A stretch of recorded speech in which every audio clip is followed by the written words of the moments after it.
What's going on, everyone? Jeremy here from The Quartering, and I wanted to take a look at a wider topic, a topic that kind of is the undercurrent of a lot of my gripes with the current escapism industry, whether it be video games, tabletop games, really anything where people go to escape, and the injection and acquiescence to political ideology, whether it's something that you agree with or disagree with. The fact that it's even there has been this peculiar thing to me, something that I've just never really understood.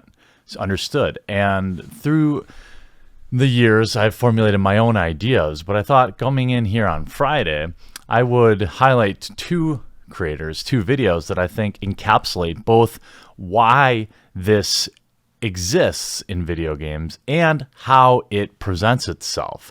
So first, I want to take a look at why are video game journalists and video game pundits for the companies always talking about socio-political issues. And it really, in my opinion, is hit right on the head when we talk about the importance of Metacritic and whose opinions actually go to formulate that score. Let's take a quick look from a clip of Overlord Gaming. I'm going to leave a link to his channel in the description. Definitely check him out. Seems like he's doing amazing work. If you don't know what Metacritic is, it is a site that aggregates reviews for games, movies, and TV shows, and labels each title with a Metascore average accumulated from the scores given by various reviewing publications. Game publishers have been known to prioritize Metacritic to the point of offering their developers a bonus if the game reaches or exceeds a certain Metascore. Take for instance Fallout New Vegas, developed by Obsidian Entertainment and published by Bethesda Softworks. Obsidian's contract with Bethesda would have granted them a bonus if New Vegas reached or exceeded a Metascore of 85. As luck would have it, they missed their target by a single point, and consequently never saw a penny of that bonus.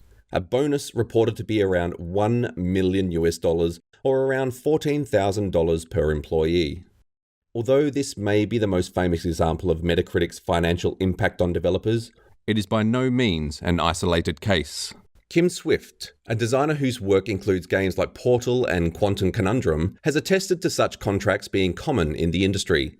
In fact, Bethesda's requirements of 85 was far from the worst Obsidian had been asked to meet.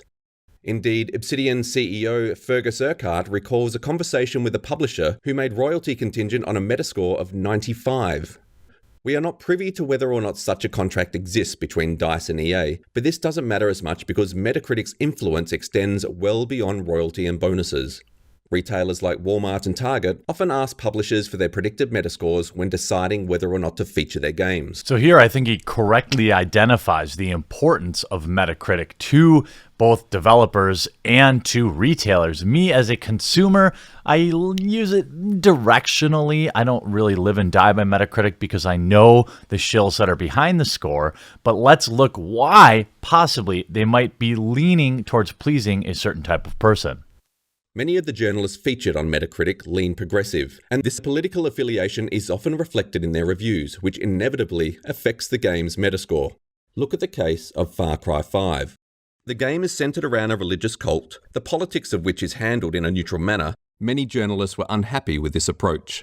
For instance, Ben Kuchera of Polygon complained in his review of the game being too timid to dig into the historical baggage of its religious setting, going on to say, "Any thematic point to be made about religion, the United States, or the current state of the nation's politics is quickly thrown aside."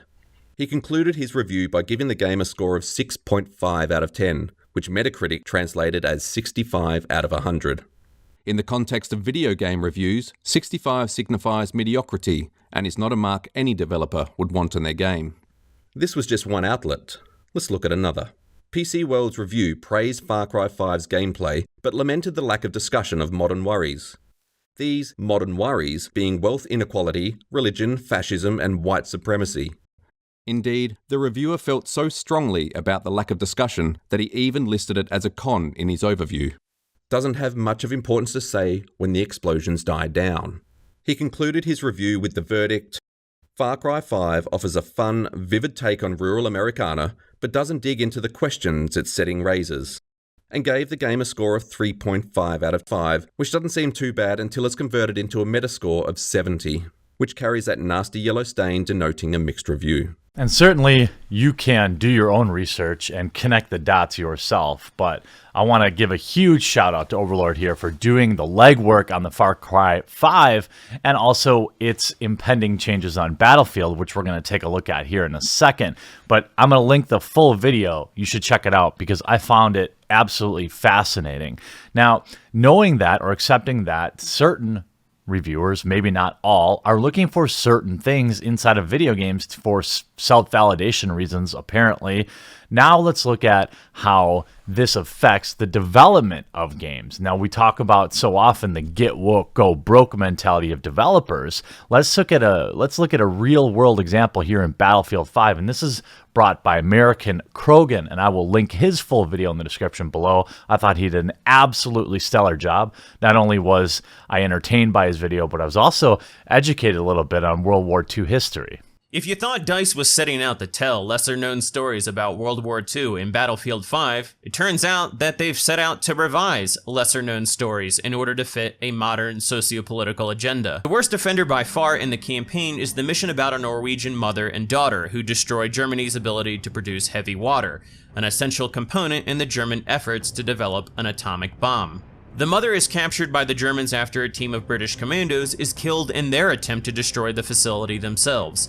The daughter then skis into the area and rescues her mother. Then, together, they sabotage the facility themselves. Upon their escape, though, they are cornered on a bridge by the Germans. The daughter then battles her way through more German troops, falls off a cliff into freezing water, and begins to lose consciousness from hypothermia. Somehow she makes it to a cabin in the woods, where a German soldier is waiting. She physically overpowers him, strangles him, and then passes out from exhaustion. She wakes up and reads her mother's notes and decides to undertake the mission to destroy the heavy water shipments on her own, since there was no one there at the rendezvous point. The daughter succeeds in destroying most of the shipments, and then her mother sacrifices herself in order to sink a German submarine carrying the very last shipment of heavy water. Now, certainly I could point out the absurdity of this woman overpowering and doing all the things that she's doing, but I think it's fair to say it's equally unlikely that a single two-man team would accomplish everything this two-woman team accomplished. But let's look at why there's an issue with this and why they're probably women. The problem with this scenario is that it's a blatant lie. It's obviously based on the Allies' plan to cripple the Norwegian Veermork plant in 1943, which was being used by Germany to produce heavy water. But DICE's version of events completely writes the real-life Norwegian commandos out of their own story. The crippling of the Veermork plant was orchestrated by the Combined Operations Headquarters starting in October 1942. The plan originally consisted of two parts. The first, Operation Grouse, would drop a group of Norwegian commandos into the area as an advance force. Later on, a team of British engineers would land in the area via military gliders to attack the plant itself. So here we have another perfect example of revisionism, meaning the clear historical inaccuracy that this team was two lone women, when in fact they were four Norwegian men, as well as another team of men coming in later. Now, is it that big of a deal? Probably not. But when you put everything together and you can see the exact type of people that they're pandering to, now I have a problem with it. You're rewriting history for Metacritic scores and money. You are risking your entire fandom to please a tiny group of elitist games journalists who are looking to talk about the everyday wokeness of video games rather than their playability and certain bugs and other important factors that go into purchasing a $60 video game these days. And I, for one, am pretty intrigued by this whole situation. And I'm not just going to complain about it like always. You know, I like to point it out and have discussions around it. But if you also want, you might not know, I've actually started my own website. Well, the beginning stages of it, and you can read more. It's going to be a games journalism website that is completely free of politics. That is the one rule on the website. Exclusively games. It's this is the first semi-formal announcement. If you made it to the end of this video, you're getting a sneak peek at everything that's going on. I'm doing basically a t-shirt drive to help fund some of the costs, but I've already got the site in development. I've got all the graphic design done, and it's currently in coding. There's a forum, and there will be articles. I will be hiring writers and editors to fill the site with content, as well as a forum. I hired Linko, the wrongfully, in my opinion, terminated community manager from GOG Games, the CD Projekt Red company. He's going to run the forums, and he's going to help run some of the social media, and he's up to date on exactly the rules I have and the types of discussions that I want. I want basically everything about escapism and gaming, but none of the BS politics and pandering. So if this is something you want to get behind, I'll leave a link in the description below for this as well. Hey, I hope you enjoyed this video. Make sure you check out the two creators that I featured, because their content seems far superior to mine, and it is a damn shame that both of those videos